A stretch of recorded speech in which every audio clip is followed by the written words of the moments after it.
عذرا يا أهل الشام، من كلمات الشاعر مضواح بن شتوي.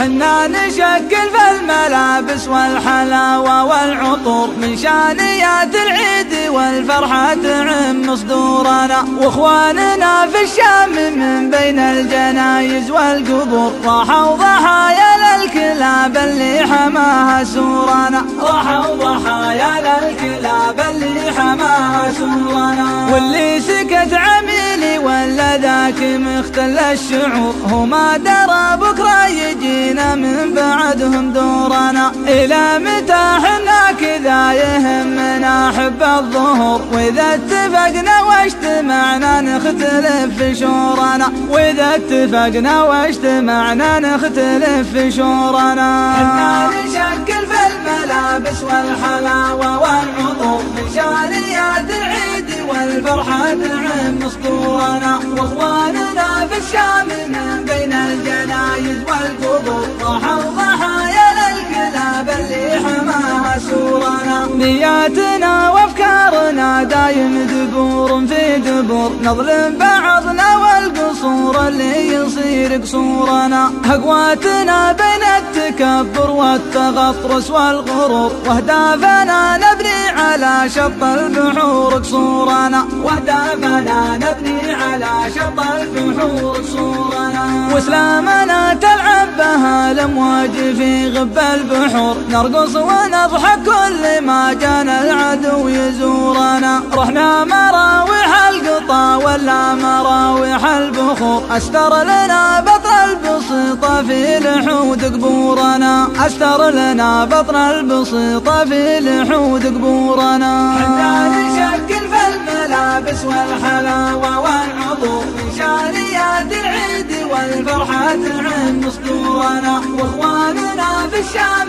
من بين الجنايز والقبور راحوا